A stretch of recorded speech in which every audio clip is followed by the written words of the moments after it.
ലോക്സഭ പാസാക്കിയതിനു പിന്നാലെ രാജ്യസഭയിലും വഖഫ് നിയമ ഭേദഗതി ബിൽ അവതരിപ്പിച്ചു. ന്യൂനപക്ഷകാര്യമന്ത്രി കിരൺ റിജിജുവാണ് ബിൽ അവതരിപ്പിച്ചത്. മുനമ്പം വിഷയം ഉൾപ്പെടെ പരാമർശിച്ചായിരുന്നു ബിൽ അവതരണം നടത്തി മന്ത്രിയുടെ പ്രസംഗം.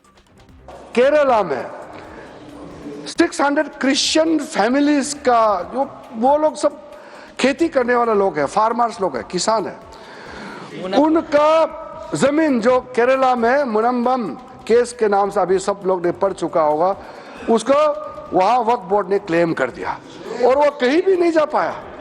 वो ठोकरे खाते रहे, घूमते रहे, जिसको लेकर के पूरा वहाँ के जो कैथोलिक बिशप्स काउंसिल है और दिल्ली में भी और अलग अलग कई हमारा क्रिश्चियन संगठनों ने हमको मेमोरेंडम दिया है, प्रेस रिलीज भी दिया है और अपील भी किया है.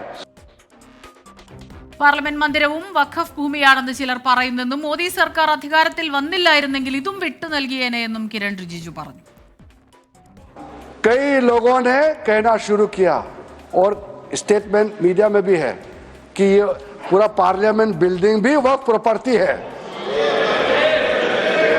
अब सोचिए सर, अगर वो सरकार कंटिन्यू रहता, नरेंद्र मोदी जी का सरकार नहीं आते, तो कितना खतरा मंडरा रहा था हमारे सर के ऊपर में. आप सोचिए.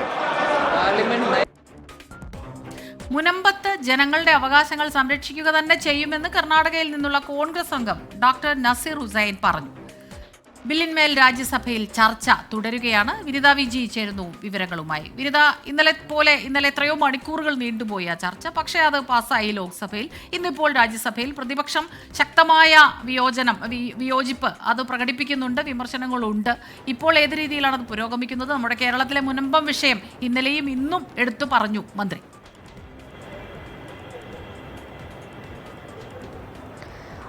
തീർച്ചയായും സ്മിത സൂചിപ്പിച്ചതുപോലെ ഇന്നലെ 14 മണിക്കൂറാണ് ലോക്സഭയിൽ ഈ ബില്ല് സംബന്ധിച്ചുകൊണ്ടുള്ള ചർച്ചകൾ പുരോഗമിച്ചിട്ടുണ്ടായിരുന്നത്. അതിനുശേഷമാണ് രാത്രിയോടെ ഏതാണ്ട് 2 മണിയോടുകൂടിയാണ് ആ വോട്ടെടുപ്പിലേക്കടക്കം നടപടിക്രമങ്ങൾ ഉണ്ടായത്. ഇന്ന് ഉച്ചയ്ക്ക് 1 മണിയോടുകൂടി ന്യൂനപക്ഷകാര്യമന്ത്രി കിരൺ റിജിജുവാണ് രാജ്യസഭയിലും ഈ ബില്ല് അവതരിപ്പിച്ചത്. ഇപ്പോൾ രാജ്യസഭയിൽ ഈ ബില്ല് സംബന്ധിച്ചുകൊണ്ടുള്ള ചർച്ചകൾ പുരോഗമിക്കുകയാണ്. ഇന്നലത്തേതിന് സമാനമായിട്ടുള്ള വാദപ്രതിവാദങ്ങളൊക്കെ തന്നെയാണ് സഭയിൽ പുരോഗമിക്കുന്നത്. കടുത്ത വിയോജിപ്പ് പ്രതിപക്ഷം അറിയിക്കുന്നുണ്ട്. ഇതിനിടെ സ്മിത സൂചിപ്പിച്ചതുപോലെ തന്നെ മുനമ്പം വിഷയം ഇന്നലെ ലോക്സഭയിലാണ് വിഷയം ഉന്നയിച്ചതെങ്കിൽ ഇന്ന് മന്ത്രി ഇത് രാജ്യസഭയിലും ഉന്നയിച്ചിട്ടുണ്ട്. കേരളത്തിലെ മുനമ്പത്തിൽ 600 ക്രൈസ്തവ കുടുംബങ്ങളുടെ ഭൂമി അത് വഖഫിന്റേതാണെന്ന് പറയുന്നു.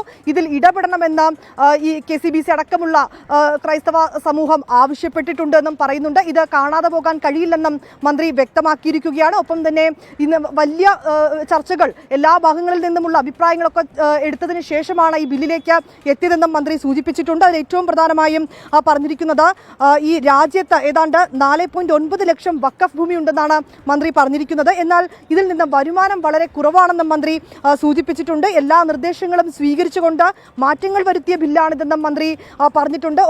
നേരത്തെ സൂചിപ്പിച്ചതുപോലെ തന്നെ ഈ മുസ്ലിം ഭൂമികളുടെയോ ആരാധനാലയങ്ങളെയോ അമുസ്ലിമുകളെയോ ഒന്നും കൈകടത്തുകയല്ല, ഈ നടപടിക്രമങ്ങൾ സുതാര്യമാക്കുക മാത്രമാണ് സർക്കാരിന്റെ ലക്ഷ്യമെന്നും അതാണ് ഈ ബില്ലിലൂടെ മുന്നോട്ട് വയ്ക്കുന്നതെന്നും ചൂണ്ടിക്കാട്ടിയിരിക്കുകയാണ്. അങ്ങനെ ഇന്നലത്തേതിന് സമാനമായിട്ടുള്ള വാദപ്രതിവാദങ്ങളൊക്കെ തന്നെയാണ് പറഞ്ഞിരിക്കുന്നത്. ഒപ്പം തന്നെ ബില്ലിനെ പ്രതിപക്ഷാംഗങ്ങൾ പിന്തുണയ്ക്കണമെന്നും അദ്ദേഹം പറഞ്ഞിട്ടുണ്ട്. കോൺഗ്രസിന് കഴിയാത്തത് നടപ്പിലാക്കാൻ കഴിയാത്തതാണ് ഇപ്പോൾ നരേന്ദ്രമോദി സർക്കാർ ചെയ്യുന്നത്, അതുകൊണ്ടാണ് ഈ ബില്ല് കൊണ്ടുവന്നതെന്നും മന്ത്രി പറഞ്ഞു. ഇതിനെ ശക്തമായ ഭാഷയിൽ തന്നെ പ്രതിപക്ഷം എതിർക്കുന്നുണ്ട്. UPA സർക്കാരിന്റെ കാലത്ത് BJPയുടെ കൂടി പിന്തുണയോടുകൂടിയാണ് ഈ ബില്ല് കൊണ്ടുവന്നതെന്നും പക്ഷേ ഇപ്പോൾ BJP ഇത് കോൺഗ്രസിനെ പഴിചാരുകയാണെന്നുമാണ് കോൺഗ്രസ് അംഗങ്ങൾ ഇത് സംബന്ധിച്ച് സംസാരിച്ചിട്ടുണ്ടായിരുന്നത്. ഒപ്പം തന്നെ ഇത് മുസ്ലിം വിഭാഗത്തിന് എതിരെ ഉള്ള ഒരു നടപടിയാണെന്ന് തന്നെയാണ് പറയുന്നത്. ധ്രുവീകരണത്തിനും മതത്തിന്റെ അടിസ്ഥാനത്തിലുള്ള വിഭജനത്തിനുമൊക്കെയാണ് BJP സർക്കാർ ശ്രമിക്കുന്നതെന്ന് പ്രതിപക്ഷം കുറ്റപ്പെടുത്തിയിട്ടുമുണ്ട്. ഒപ്പം തന്നെ ധ്രുവീകരണത്തിനാണ് BJPയുടെ ശ്രമം എന്നുള്ളത് തന്നെയായിരുന്നു കോൺഗ്രസ് പറഞ്ഞിട്ടുണ്ടായിരുന്നത്. ഇതിന് മറുപടി നൽകിയത്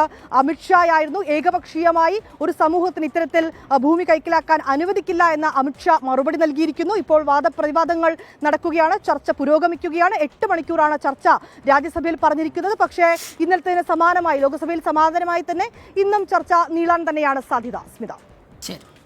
വിനിത വിജയാണ് വിവരങ്ങളുമായി നമുക്കൊപ്പം ചേർന്നത്. അപ്പോൾ ഇന്നും മണിക്കൂറുകളോളം ഈ ചർച്ച നീണ്ടുപോകുമെന്ന സൂചനയാണ് അവിടെ നിന്ന് ലഭിക്കുന്നത്.